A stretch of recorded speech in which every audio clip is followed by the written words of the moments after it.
Good evening, everyone. Welcome to the Green Skibbereen Climate Action and Sustainability webinar.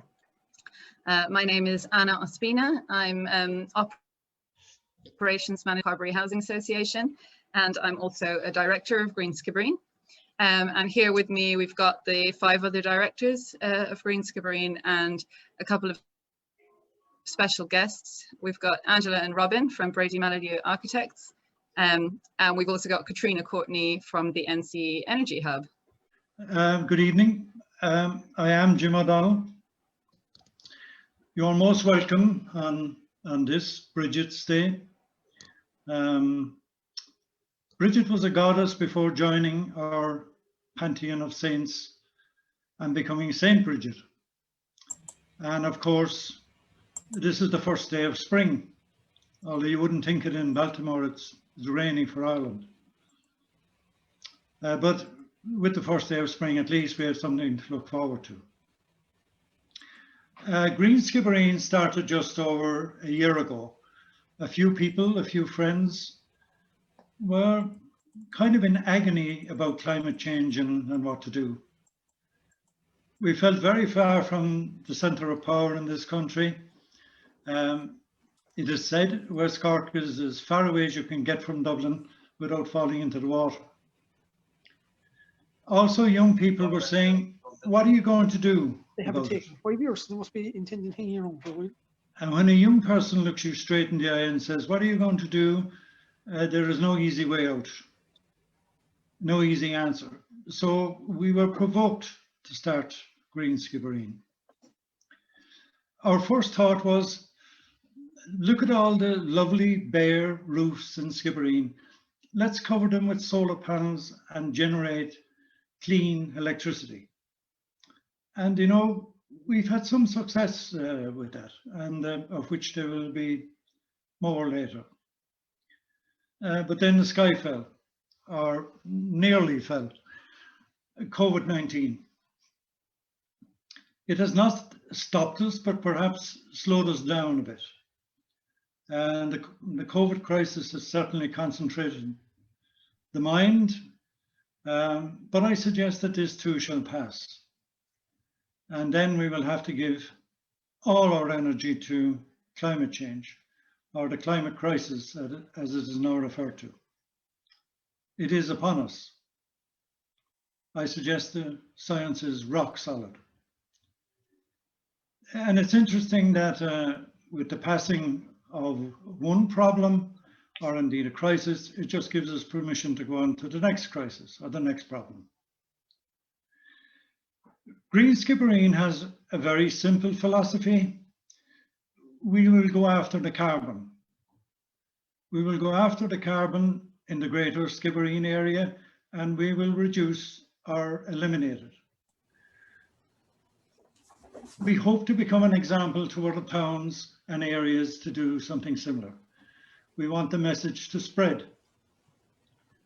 Our vision is that the people will show the politicians, and I think there are some politicians here tonight, the politicians, the powerful, what can be done.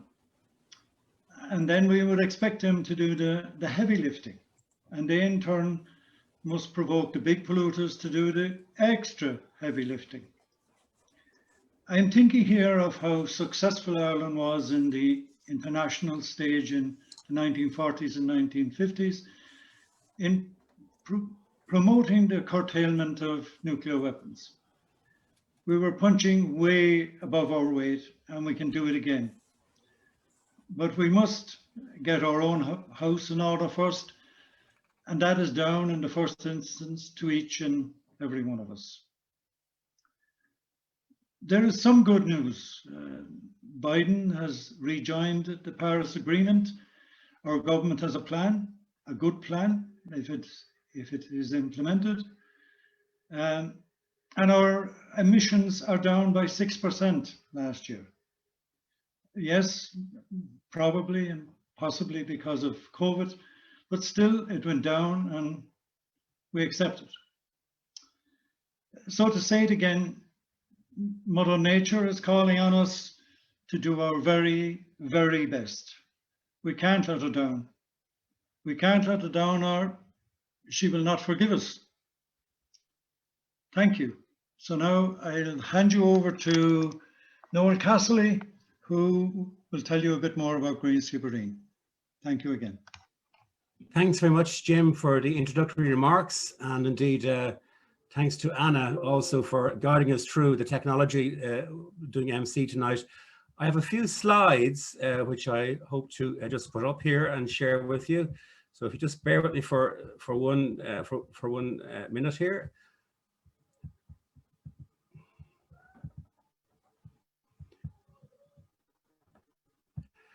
So as Jim said, Noel Casserly is my name. I'm a consultant with my own company, Smart Earth, and have a background in the public sector on climate change policy and sustainable development. So I'm going to give you just an overview of the work of Green Skibbereen to date, who we are and what we're trying to do. And Jim mentioned this public meeting that we had in November 2019, and it was arising from that. In fact, Jim and I used to meet for coffee, and as he said, there was a lot of angst over climate change and climate action and what we could do. And indeed, Jim had in mind to do work on his own business, to install solar roof panels and LED lighting. And he thought, well, listen, look, why not get others in the community involved? And it was from that idea and from that meeting that has led us to this point today. And indeed, working with other partners, the NCE Energy Hub, and you'll hear from Caitriona later on, we worked to engage some in the community and indeed in business and homeowners to participate in a better energy community project and apply for funding through SEAI.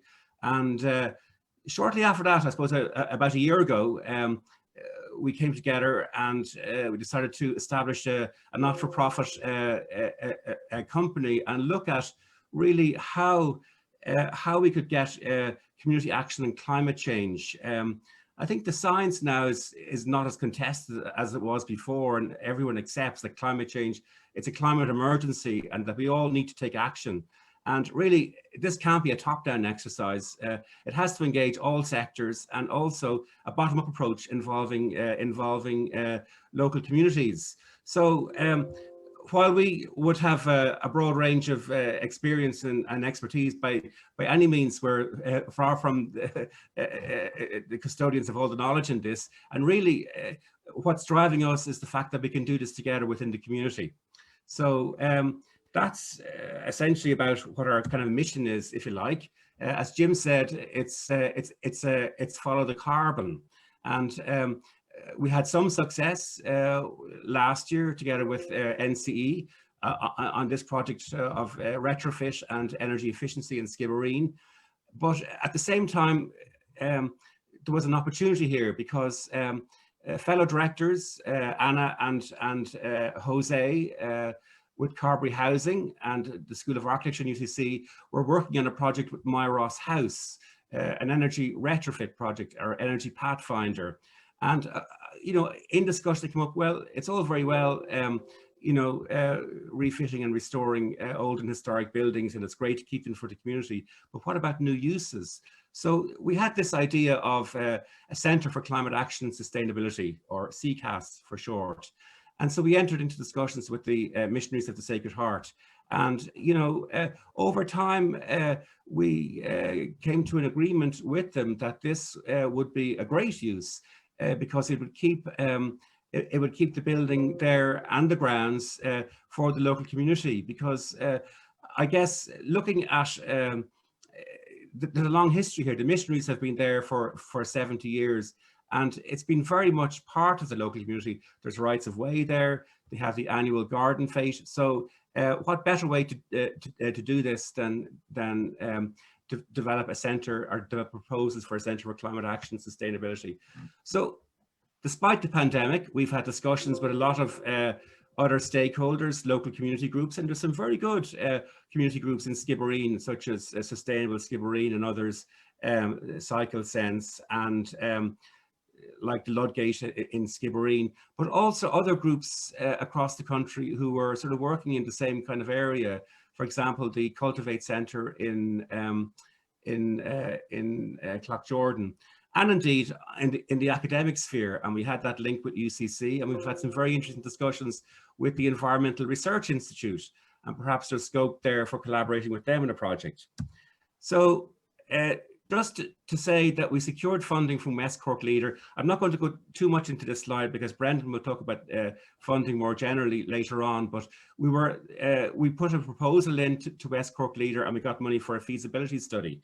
And that feasibility study is looking at two aspects. One is the architectural aspects and the restoration and retrofit of Myross House. And the other side of this is the broader socioeconomic context and indeed a business plan. There are other programs there which we look at, but won't go into detail on that in a moment.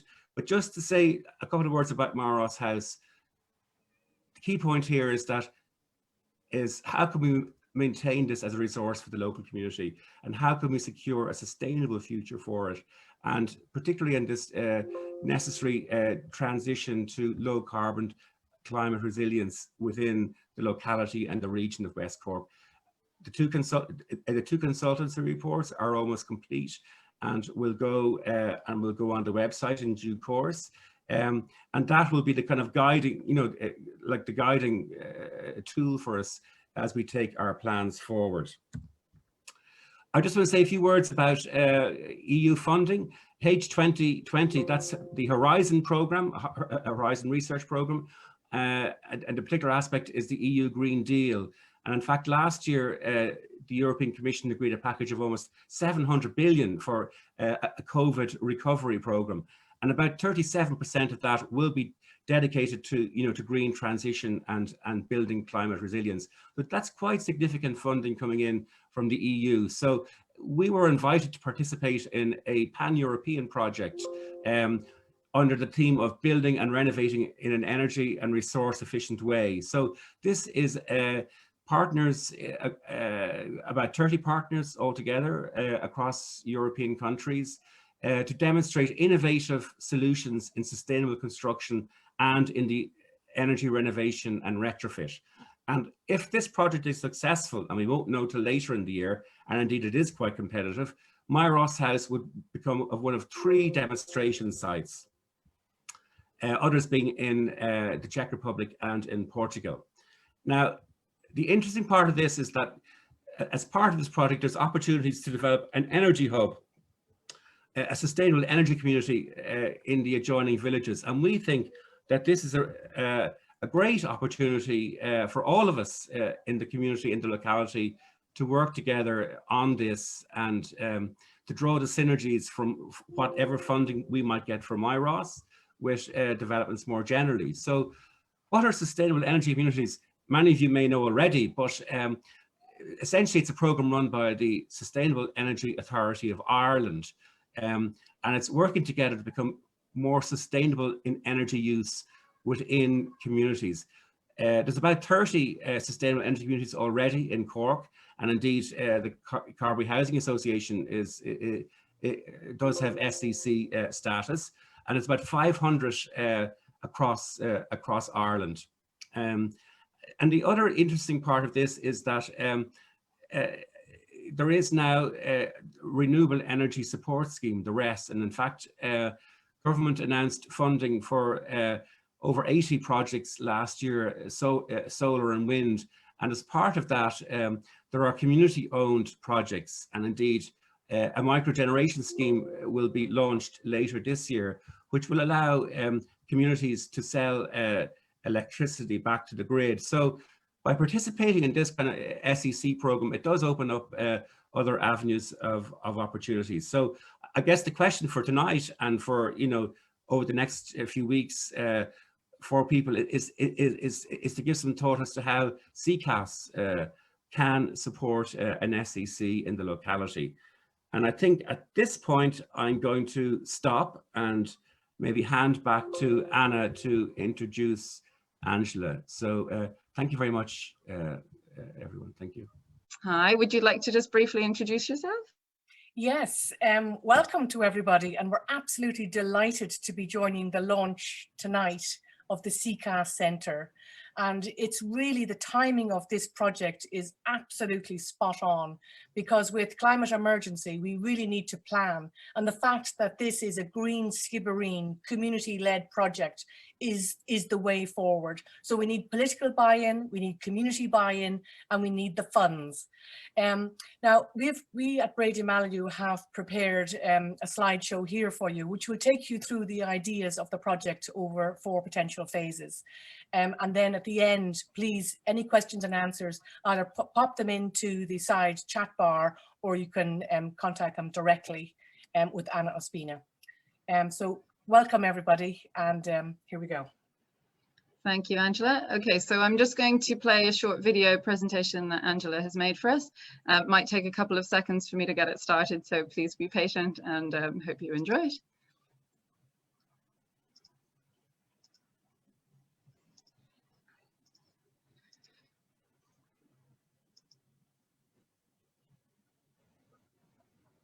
Angela Brady from Brady Mallalieu Architects, and I want to share with you the project at Myross Wood House that we're working on with Green Skibbereen. And it's really about a mission for zero carbon and what we can do to make that happen. Okay, I'm going to share my screen. I'm going to take you through some of these slides, starting here. So we're on a mission for zero carbon future. We're all aware that the Paris Agreement limits global warming to 1.5 degrees C as a minimum. And the main thing that we have to do is to wean ourselves off fossil fuels, and how can we decarbonize? And one of the main ways that we can actually do this is by retrofit. So our task here is really to set up, how can we show by example how we can retrofit and how we can share and disseminate that information. Because 80% of the buildings that we'll have in 2050 are already built. So we need to do something with the building stock that we actually have. If we look at Myross Wood House and where it's situated, it's right in Lepp, quite near Skibbereen. And it's on a 100 acres of beautiful, beautiful land that is, good quality agriculture. It's got, beautiful walled gardens, and it's right down by the seafront. You can see here the mixture of the older buildings, the white ones to the right, are the Georgian buildings, used to be a country house, and then there were later additions from the Victorian and the later 1950s when the priests used to stay there. There's a walled garden there that needs a little bit of TLC, but could be very vibrant. And then down by the waterfront, there is this little harbour. So the land and the house is very well situated, with good communications from land and sea and road, quite accessible. And it's a great place because it doesn't have too many neighbours, and it's a great place to experiment. So if you look at the land management is something that could be studied here, and how our weather affects everything. A great educational centre where school kids can come, or students can come and visit, or you can learn about nature and about woodlands and how we use our wood as a sustainable material. You can actually come and see live demonstration projects using the project itself over a few phases, how it can be retrofitted, hemp insulation, solar panels, different types, heat recovery, natural ventilation, how we reuse our water from rainwater to flushing our toilets, and then how different things can be made on site, and various experiments and testing that can happen here. So the overall brief here as a bubble diagram, starting at the top left, the information hub. So the whole, the CCAS Centre, as it's called, so it's a centre, it's a special centre, will have a reception, and it'll be a learning centre with a bookshop, and there'll be exhibitions there that'll be changing constantly. Attached to that will be the wellness centre. And then coming across to the blue, we have the events hub. So you'd have lots of multi-purpose spaces there for conferences, classrooms, seminars, teaching weekends or courses during term time. And then the training and research is where you'll actually be looking at building materials, testing them out, using them on the building, and then seeing that as we're retrofitting the actual buildings, people can come time and time again and see how these things can change over time. And then the back of house, the purple section there, the IT hub with high-speed internet, hopefully connected to something like the Ludgate hub. And teaching people about upcycling and recycling, whether you might bring something there like an old chair and upcycle it into a usable chair, or rather than throwing out an old computer, you'd actually learn how you could actually fix it or reuse parts of it. Then you can come for weekends in the residential section, which will be again retrofitted over time. And you could cater for large or small events that can be there attached to the business hub, where people would maybe come 1 or 2 days a week in remote working and remote learning. But there's lots of different ways to use this building. So in phase 1 of, say, 4 phases, Green Skibbereen would set up their base there, and it would be a gathering point for people to come and share ideas, learn new information, or talk about what courses they might like to do there. So it's a matter of really just getting it up and going. The courtyard in the centre there, you can have some of the students. There's a great link with the School of Architecture in Cork, the School of Architecture students who will be coming, and they will be assessing the building from the start, like here, and then showing how we can measure energy consumption, how we can check out the different materials, and how different things can happen over time. In the short term, then, you do immediate things in retrofit, like the PV panels, solar and photovoltaic panels. You would be trying out different ways. You'd be looking at different people and different businesses that want to collaborate with you, and the footfall would increase shortly over time. Then the courtyard, you could have experimental buildings there, you could have exhibitions, and you would be really, you could have straw bale houses, or you could have new types of technology all on show there. Moving on to the midterm, so more experiments would be happening here, more comparison now, because we'd probably be 3 or 4 years down the line. And also, how do we retrofit our older Georgian and Victorian buildings? So heritage is a very important part of this. We can look at different types of insulation, from hemp insulation to different types of very green, the sprayed water, the newspaper sprayed insulation, for example, something that people can really relate to. It could be a place for a green wedding. You could come here with your guests. You could have hen nights, stag nights, party nights, whatever it might be. But it's in, the ethos is that it's a green and sustainable and vibrant place. So that is the new kind of well-being that will be associated with the Myross Woodhouse Centre. So again, people can come time and time again and check out what's going on. So long term, so in several years' time, we would hope that the whole set of buildings and the outbuildings would all be set up, and school kids would be coming in their classes and learning, and they'd be seeing year on different things, and they'd be taking part in some of the research as well that they would bring back to their schools. With Cork University, again, we would be working very closely with the students there, who are constantly recording and changing and doing their own experiments. So again, long term in the courtyard, you could have exhibitions. You could imagine that every year there might be even a different type of house that might be built in the gardens.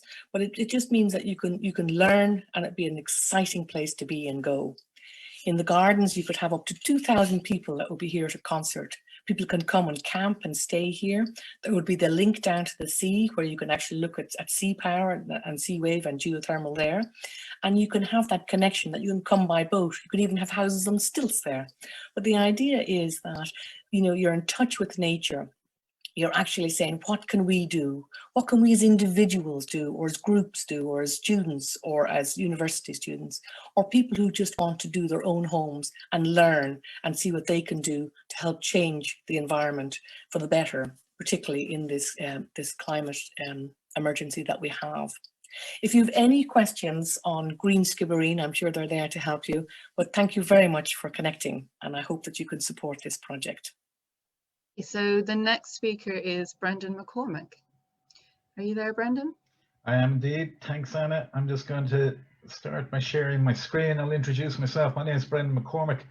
I live in Ross Carbery. I was involved in a couple of campaigns, Save Our Skibbereen and others down here, which were about stopping projects. So it's great to be involved in a project that is about starting something good and growing something good.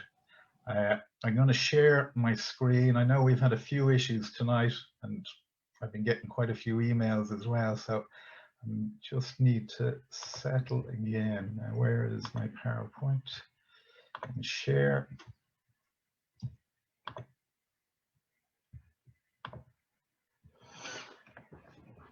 Now, I'm going to talk to you about resources and funding for Green Skibbereen.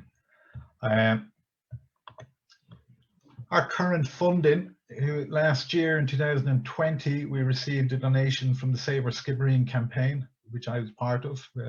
Gratitude to all the directors on that, for funds that they didn't use and distributed out to community groups like ourselves. We also received funding under the LEADER program, which enabled us to do a feasibility study on the development of a climate action centre at Myross through consultants Exodia and also through Angela Brady's architects firm, Brady and Mallalieu. So this has enabled us to develop a good insight into the revenue capabilities of Myross, the different activities that we can carry out there, and also with regards to the architectural feasibility and what needs to be done to the building to bring it up to spec. Core funding sources that we're identifying going forward are, on March 1st, we will be launching a membership scheme. This will be for individuals, for groups, community groups, for corporates, for schools, and will enable people to take ownership of Myross by becoming part of it. We're also looking at ecotourism accommodation, whereby we can use the residential facilities in Myross for targeted into the market of people who are interested in the environment and are interested in seeing the Myross project over time. We'll be looking at holding events. We'll be looking for donations. We'll be looking for more EU and state funding. We'll be looking for the provision of wellness services from the centre, and our ambitions are to become financially sustainable over the next couple of years and also to achieve charitable status in this year, 2021. The membership scheme, which will be launched on March 1st, and we'll do publicity on that online and in print media and on our social media channels and on our website. We'll be creating membership packages for families, individuals, groups and corporates and businesses. And the benefits will be of joining a community of people who are looking to carry out climate actions, climate mitigations, climate prevention, to use Myross as a gathering point where we can bring the people together and share information, share learning resources, share experiences. Where we can hold events both indoors and outdoors. These are all obviously subject to COVID restrictions, so it is very much play it by ear as we go along. There will also be special rates for members for use of Myross for people who want to hold their own conferences, hold their own seminars or workshops, or also for people who are looking to use it for incubation services or as places for startups. We would hope also, with our focus on renewables and energy reduction, that we'll be able to provide discounts to members with preferred suppliers in all of those areas, whether it's insulation, energy reduction, or provision of renewable energy sources. With regards to ecotourism, we see it as an area that will add to the tourist offering of West Cork. It's not something that's going to take away from any other businesses. We think it's opening up a new market. It would be based on simple Airbnb type accommodation in the house with an ecotourism ethos whereby people can come participate in the projects that will be ongoing and hopefully return over the years to see how Myross and our project develops. It'll be targeted at people who are sympathetic to the objectives, targeted at environmental students, environmental professionals, and other community groups throughout West Cork and Ireland and internationally into the EU who share our objectives and wish to come to what is an absolutely stunning location, a place where the sea, the sky and the land all really come together in something absolutely wonderful. And we would also see the possibility of running residential training courses, residential training seminars, workshops that may go on into 1, 2 and 3 days. So the accommodation part of Myross is central to some of the revenue areas where we think we can bring in revenue in 2021, 2022 and establish a financial basis for the centre. In the sense that it's a very living project. We would hope that the people who do come to stay with will be people who also bring expertise and experience from other areas that we can learn from and then pass on. The kinds of events that we would have, again, obviously subject to COVID restrictions, but we would look for to have seminars similar to this evening with more information and educational resources. We would hope to set up training workshops, training courses, energy trade shows where we can bring providers of renewable products and such to Myross and turn it into a centre where people can come to find out what they can actually do for their business, for their farm or for their home. We also hope to hold arts and cultural events, as it's very important for all of us to learn a new language about the climate crisis and climate adaptation and climate mitigation. And all of these, along with wellness events, are areas that we would hope to seek funding from the various departments within Ireland for support of these. One of the main areas as well is for donations.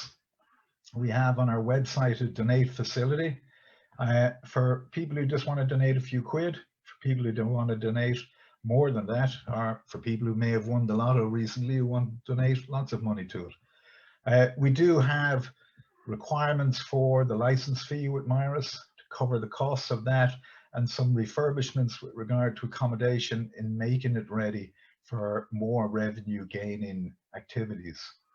So we're looking from private people, from groups, from corporate groups, or even from people who may have fundraising ideas or think they can put on fundraising events. Definitely come and contact us through our social media, through our website, or through our email on info@greenskibbereen.ie.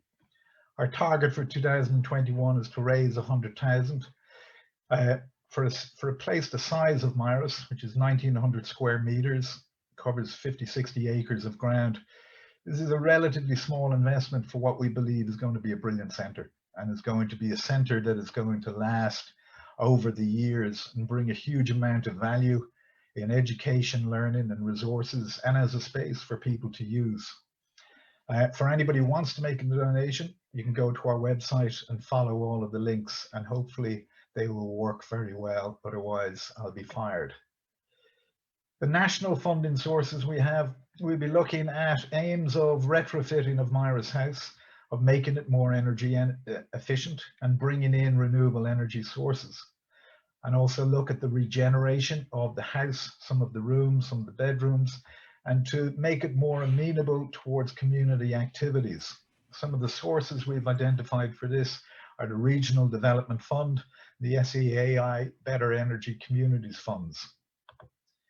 With respect to EU funding, Noel would have touched on it. We obviously have an application into the EU Green Deal Horizon as part of the District Chameleon Consortium, and we would hope to bring close to €1 million through that funding to Myross over a 3-4 year period.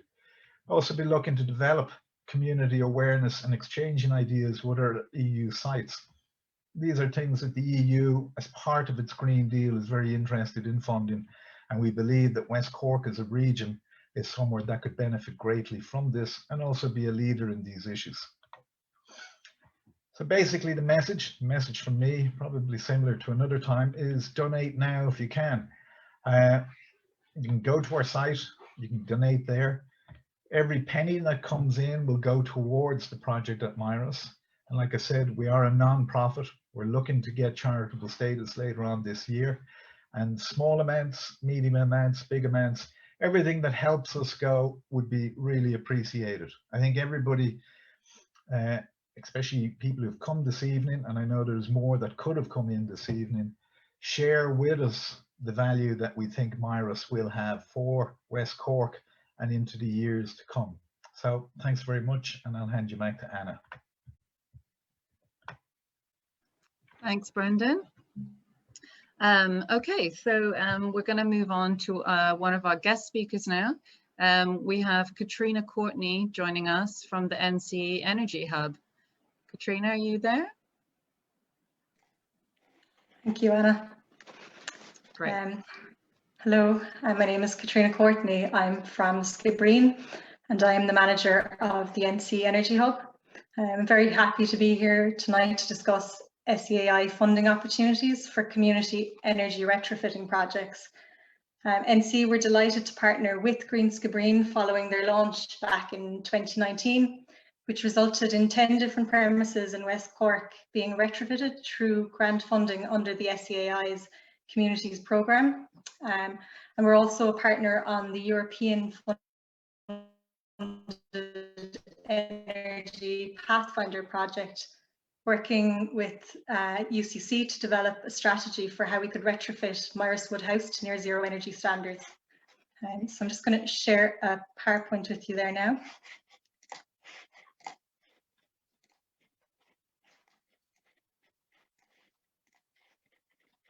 Can you see that?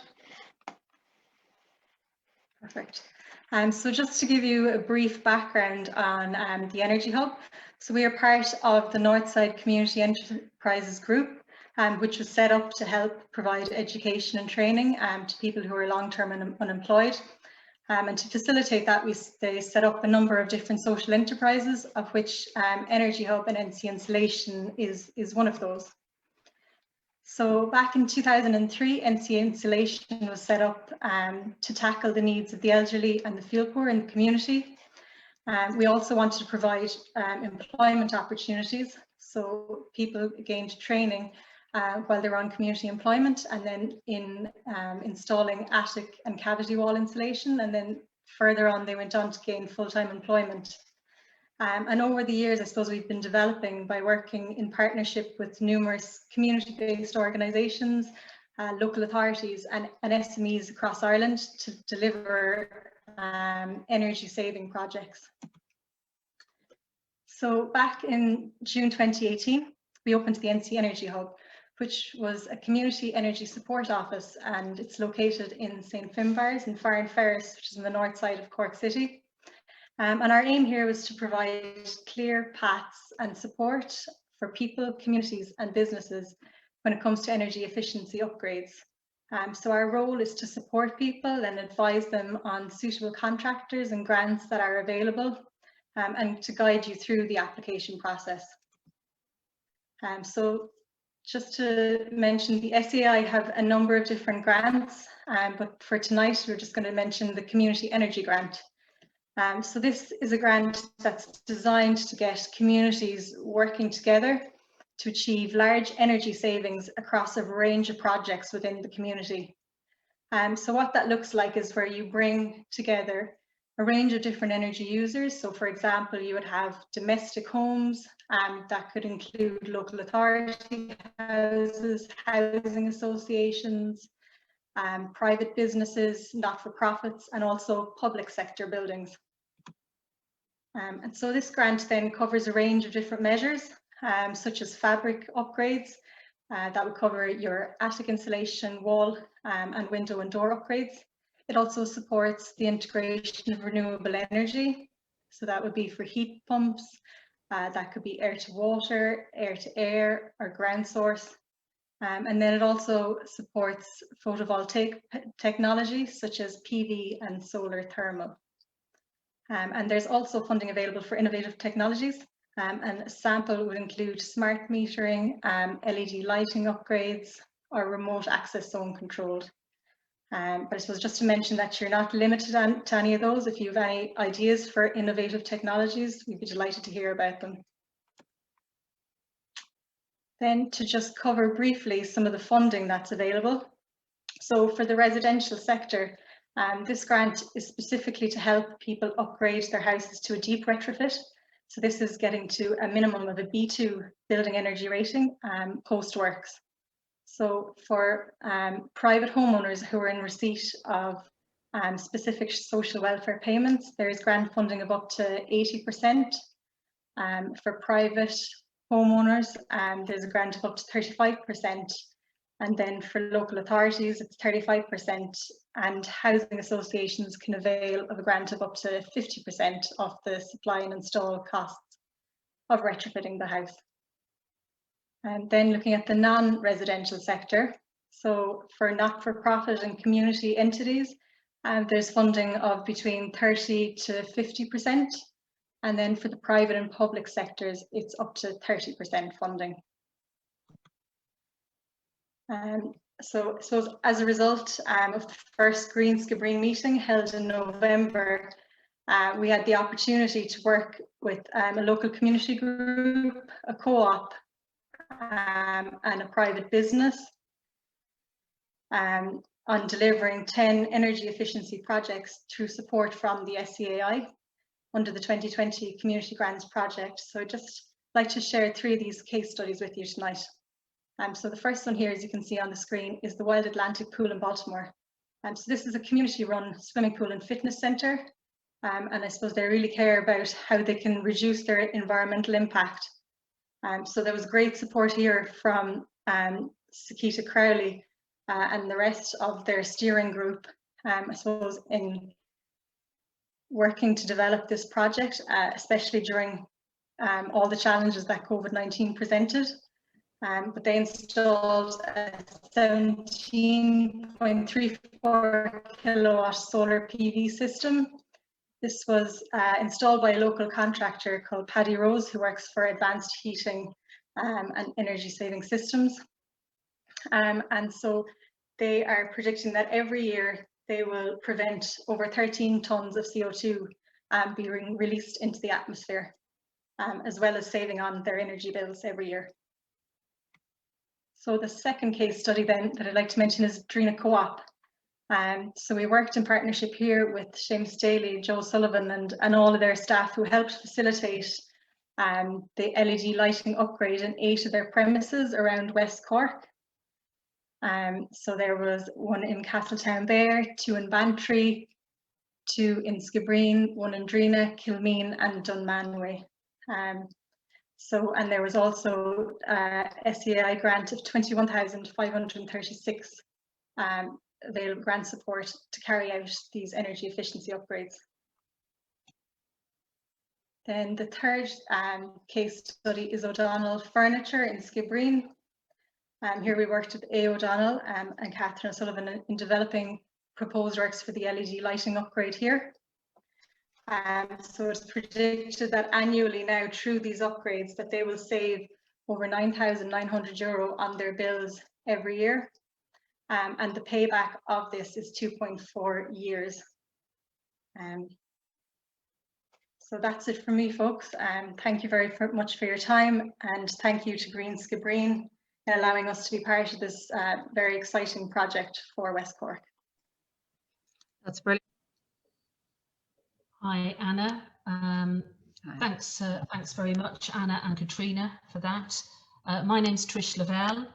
I'm a director of Green Skibbereen. I'm beaming in this evening from Castlehaven, where I live and work, and I'm also the treasurer of Green Skibbereen.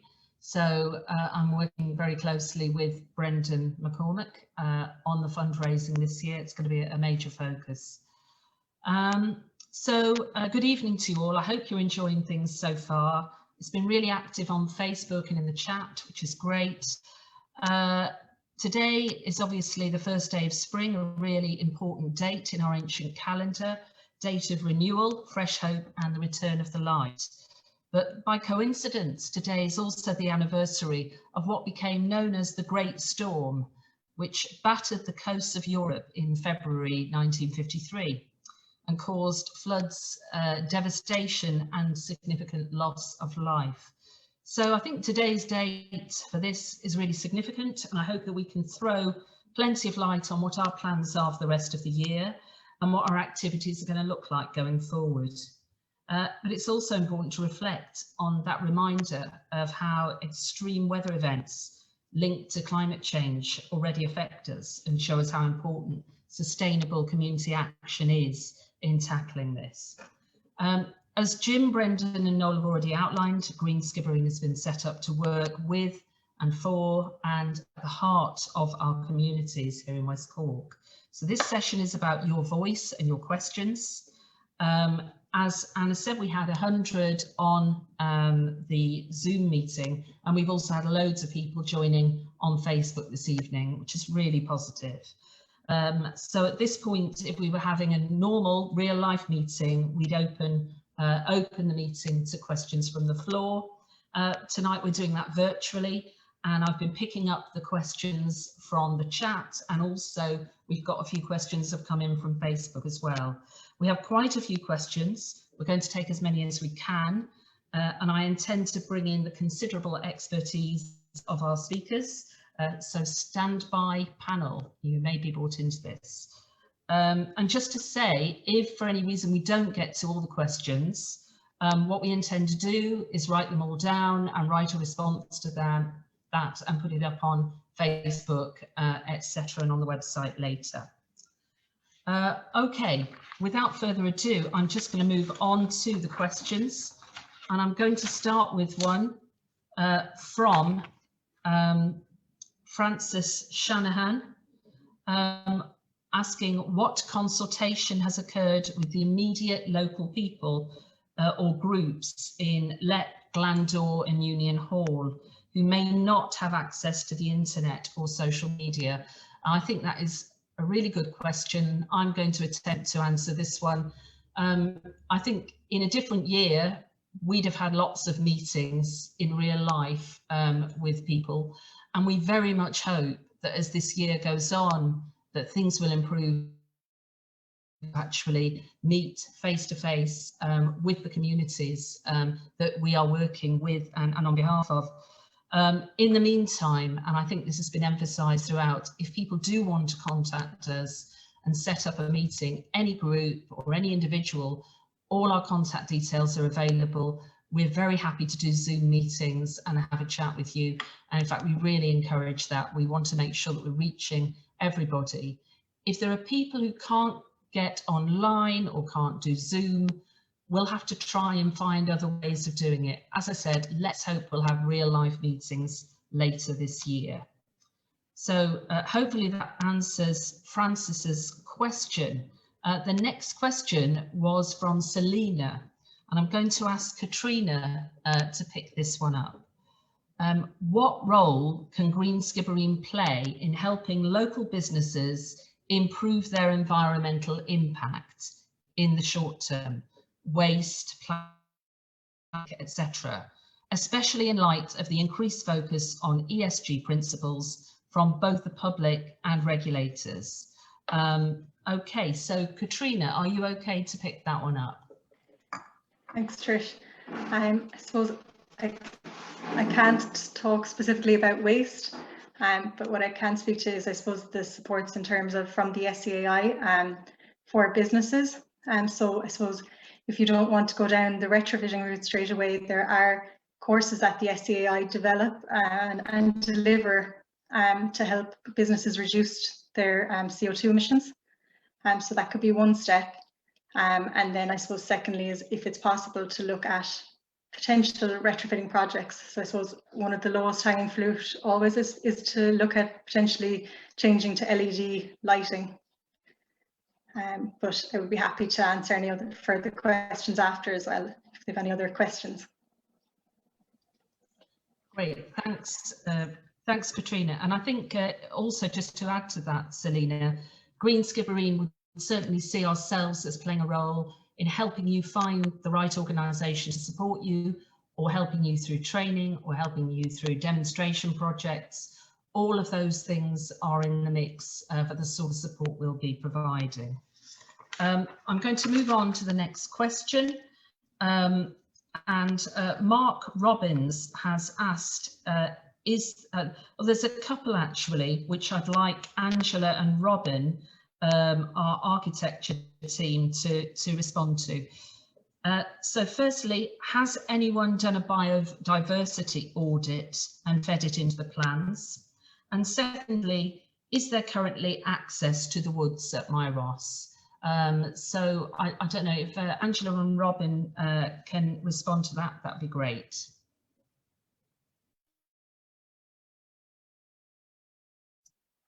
Hi, yeah, I'll answer those. It's early days yet in terms of the biodiversity audit, but really important. Absolutely, the intention is there to do that. There are clearly a number of different habitat types around the estate, which we need to look at what's going on there, understand what the issues are. We know that there's a protected, it's a protected conservation area for a particular type of fern, the Killarney fern, and that grows in there, which is quite a rare plant that needs to be protected. I'm sure there's going to be a whole range of issues to do with biodiversity and maintaining that biodiversity over time that we do need to look at. In terms of accessibility to the woods, yes, I think that the whole idea is to manage the woods a lot better. The woods haven't had a great deal of attention in recent years, and they've become very overgrown, very bramble covered, and there's all the damage that occurred from Storm Ophelia. I think it was 2017 that caused a great deal of damage to a lot of the trees, and that's just become a wilderness now of just brambles and things just growing up willy-nilly. So there's a lot of management to do there, but the intention is to open as much as possible in a safe way for people to come and enjoy and use, and that's the intention of the whole project. And I think also the fact that it is so wild and there is that wonderful woodland, that biodiversity is ripe and abundant, and it's just a great place for education in that area.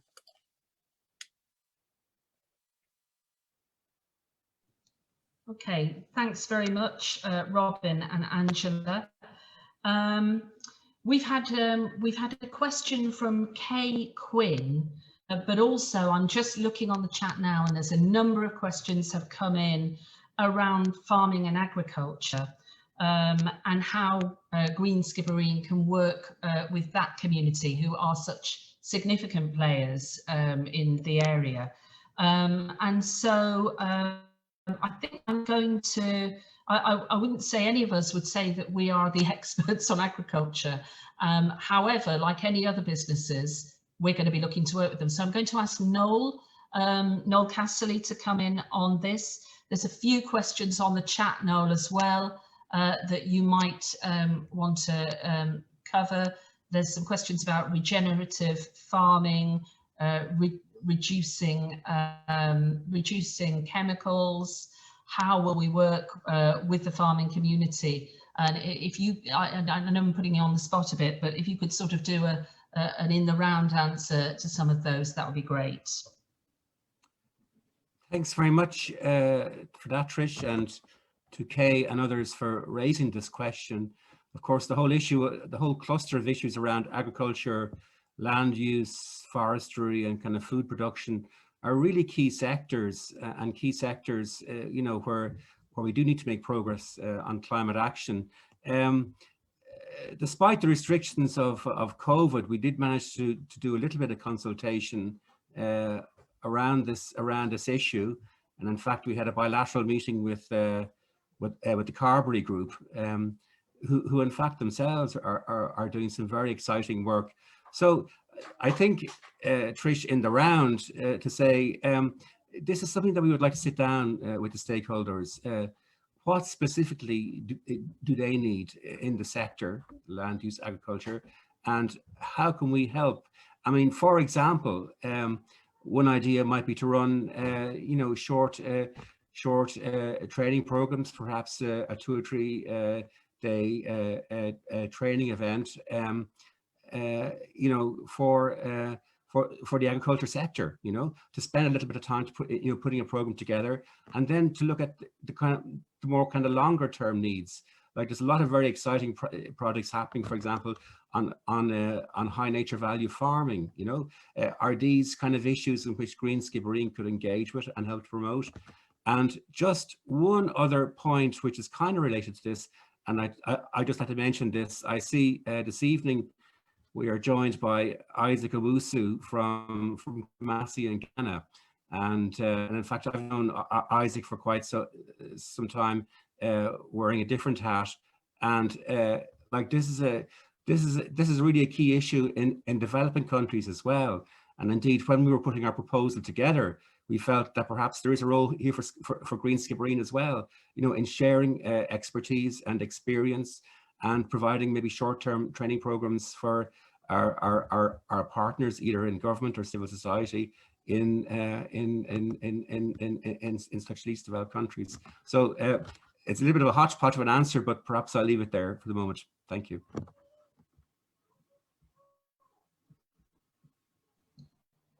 Thanks, Noel. And I know that we are looking to work with organisations that represent the agriculture and farming industries in West Cork, and so anywhere from them, then give us a call, drop us a line. We want to talk. So another question, it's a question this time. There's a couple of questions coming from Dennis O'Donovan. Any idea on the cost of this project? Will there be local contracts? Will there be local employment? Where's the funding coming from? And where is the main funding from this all coming from? And then Dennis, and I'm going to ask Brendan McCormack to pick that one up on funding. Trish, thanks a million. Yeah, funding is really important, and you wonder with projects like this exactly how sustainable are they going to be financially. I think in part of our financial feasibility study, that was one of the reasons why the accommodation was identified for year one as being a way of generating income and bringing income into Myross. We also see in the funding opportunities, we did get funding last year through the state. We look for more funding this year as well. And also as well, we're going to be relying to a certain extent on people donating to Green Skibbereen. And that may be something that will happen initially, or it'll be something that happens as the project evolves and people begin to trust the long-term nature of it and the impact that it's going to have on the surrounding areas.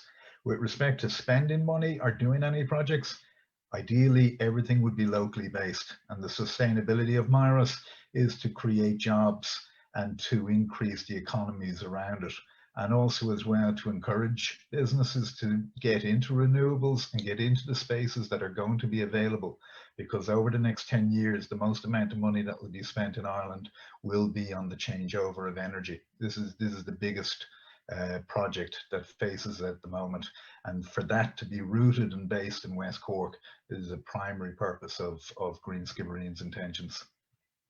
Thanks, Trish.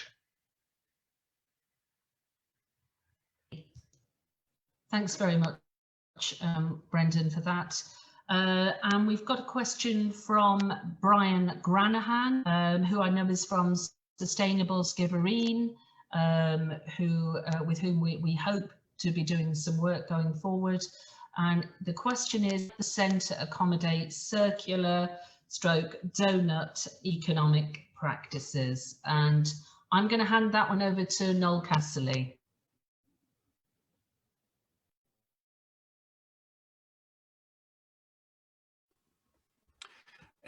Thanks, Trish. Oh, sorry, the video is dropping off here. And thanks to Brian for that question. And indeed, I mean, it's great that Brian and colleagues from Sustainable Skibbereen are with us this evening, and we would see them as one of the key groups and one of the key stakeholders that we would like to work with. So, and I think, as I said at the outset, we would not claim to have all the monopoly of wisdom and knowledge on this, and I think there is a great opportunity for us to work together with groups like Sustainable Skibbereen. So we would welcome ideas around this particular issue and ways to address it locally here within West Cork. So we would be delighted to work with Brian and his people on this. Thank you. No problem. Thanks, Trish. And thanks, Anna, and everyone for organising the event. It's been fantastic. Just briefly, I suppose, in relation to agriculture and the changes that are required from an environmental perspective, I just put that in the group that it's important to note that a policy change is required, because at the moment, the way everybody farms in Ireland is how, you know, you're directly incentivised through payments. It's subsidised through the EU. So your practices are basically defined by how Ireland or how Irish government interprets the Common Agricultural Policy. Unfortunately, at present, that policy is that it incentivises you to damage the landscapes that the entire industry depends on. So I think for many farmers, and any farmers I engage with, they have kind of heightened awareness of the biodiversity crisis and the effects that a lot of our agricultural practices are having on the land. But unfortunately, until the policy changes, it's quite difficult for the majority of farmers to change their practices. So I do think it's really important to engage with farmers in this process, but just to note that it isn't necessarily their intention or their desire to farm basically in the way that they are at the moment. There is options, for example, to convert to organic farming, and there is payments for that. But over the last 5 years, for about 4 years or more, the organic scheme has been closed, so that hasn't been an option to many farmers. So at present, I think we have the lowest in Europe. Less than 2% of our land is farmed that way. So really, I think that change needs to come from the top down in relation to agriculture policy. And just, I think it's important to note that, because oftentimes the debate ends up being a kind of pitting against the people who are working hard in the industry against people who are really campaigning, and rightly so, for climate action. So it's important to keep the narrative, I think, positive towards the farming community, because oftentimes they're left with no choice. So just to add that in there, and it's such an important part of climate action in relation to biodiversity, in particular, how our land is managed. The vast majority of our land in Ireland is agricultural land, so it has a massive effect on that, but also in relation to our carbon emissions, because Ireland is so unique in a European context in that more than 1/3 of our emissions come from the agriculture sector. And unfortunately, at present, even in the programme for government, this programme for government sets out to keep it that way. It says that in plain English, that they'll continue to work towards emission efficiencies, which is very different to the overall reduction of emissions. So important to keep shouting about that as well, and to push for government to change on that front. I'll leave it at that, but if there's any more questions, I'm happy to take them. I'm the chairman of Carberry Housing Association, based in Skibbereen, working throughout Cork. We've been working for the past 20 years or so, developing social housing, but we also have a very green vision of retrofitting homes. And in a way, this is what has led to our involvement in this project. We have retrofitted a number of our houses through NCE's BEC scheme. We're also involved in a European project to introduce solar panels, storage, smart meters into a number of our homes. So we have a great interest in developing this area. I also work for UCC as project manager of the Energy Pathfinder project that began working with Myross House a couple of years ago, when we identified it as a very important historical building. There is this fact that historical buildings represent usually a very important asset for communities, but because of the difficulties in retrofitting them to modern standards, they tend to get ignored or go derelict, or get converted into hotels or golf courses. So the idea partly was, how can a building, historical building like Myross, be kept in community ownership, and how can it be given a new community role that substitutes, if you like, the role that it had for the earlier communities as a religious and spiritual center. So you've heard what Green Skibbereen is proposing and has developed. The question is, what happens now? What happens after tonight? Well, You've heard about our feasibility reports. There's 2 of them that are being done. One is the feasibility of the retrofitting of the building and the integration of renewable energy and the use of the building, the renovation of the building. That's what Angela and Robin have been talking about. We also have a business feasibility being done on how this could be funded in the short, medium and long term.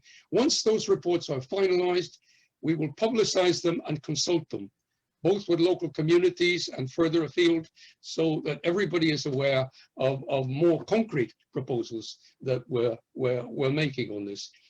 We do intend to finalize the license negotiations and actually move into Myross Woodhouse as soon as COVID permits. We are actually in the final stages of negotiating the license at the moment.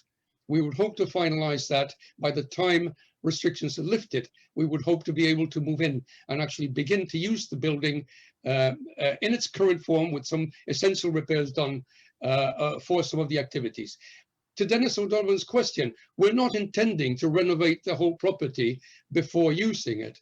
So we're not looking at this point for a plan to renovate the entire building, nor for funding to renovate the entire building. Obviously, we would like to make a lot of improvements, and a lot of improvements would be useful, but we will do them step by step as we have the chance. So they'll come in future. Oops, sorry.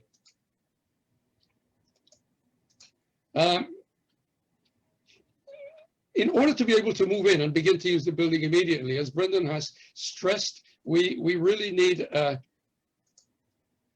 donations. We really need funding. And that is really one of the main objectives of our meeting tonight, apart from sharing our proposals with you. And that is, help us make this a reality. In order to put any of these ideas, as far as a centre for retrofitting, a centre for sustainable agriculture, we need to secure the building. To secure the building, we need to be able to complete our negotiations and make the necessary payments. So we're looking for your support and for your investment, your social investment, in order to do that. We'd also be interested in donation of services. If you have any special skills, architecture, surveying, landscape, architecture, whatever, please feel free to propose the use of those, so the incorporation of those. We'll be more than happy. In addition to that, we're looking for partners. Now, there's been a number of questions about sustainable agriculture, about transport. You might have gathered by now that we are not experts in those fields, nor do we expect to be. Now, my field in particular is the retrofitting of buildings, because I work for a social housing body. That's my main interest. Others and other groups will have an interest in sustainable agriculture, in circular economy. We want to hear from you. We want to partner with you. We want the centre to incorporate your ideas and your proposals. We are not going to define the use of the centre by ourselves. We don't have a policy of everything that the centre is going to do.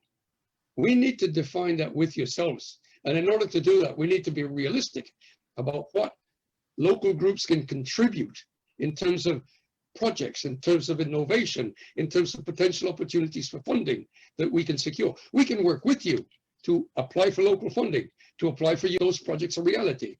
The example of Bachintleg in Wales has been used again and again. We want to have projects on energy retrofit. We want to have projects on sustainable agriculture. We want to have projects on biomass. We want to have projects on recycling materials. We want all of them working together at Myross. And we need different groups in order to take a lead in those different projects, in order for us to be able to make proposals in those projects. Now, in doing that, we also need to be able to secure contribution to rental from groups that are using the building.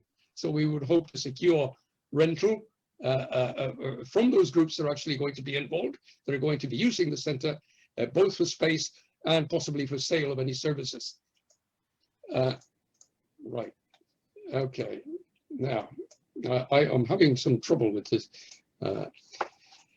One short-term objective, in addition to the donations, in addition to the partners, is locally, we want to help build a sustainable energy community for the area that Myross is in, that is for the LEP and Union Hall area.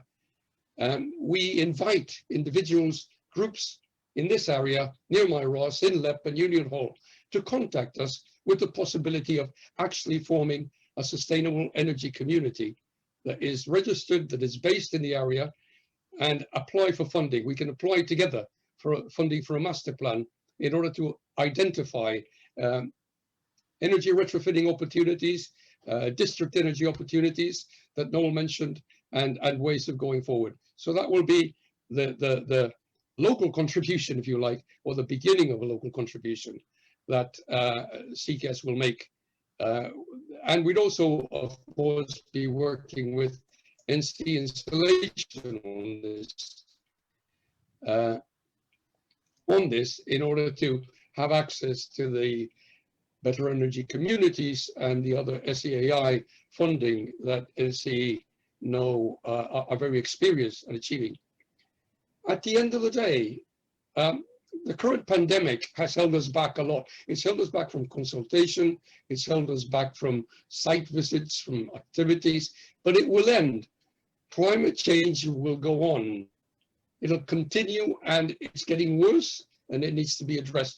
We want to develop an effective community-based regional response, regional tool, if you like, to help combat climate change. And we want that tool to engage all sections of the local community. Now, telling the government to do more in its climate action plan or to do this, that's not the role of Green Skibbereen. We will actually develop innovation. We will actually explore innovative approaches. We will actually demonstrate innovative approaches so that people that are serious about combating climate change can look at what's being done by us and what we can bring in from other national and European partners and see what sort of tools, what sort of instruments are needed in order to really combat climate change. In doing so, we intend to work closely with Cork County Council, its departments, and with the public participation network of community groups that encompasses most of the community organizations in the county. And we will work with the Department of Environment and Climate Change in a practical implementation of a climate action plan. In summary, we aim to be an inclusive, effective, practical, and innovative centre for investigating and demonstrating all aspects and practical solutions of climate change. And we really hope that you will be able to help us make this vision a reality, to be part of this vision.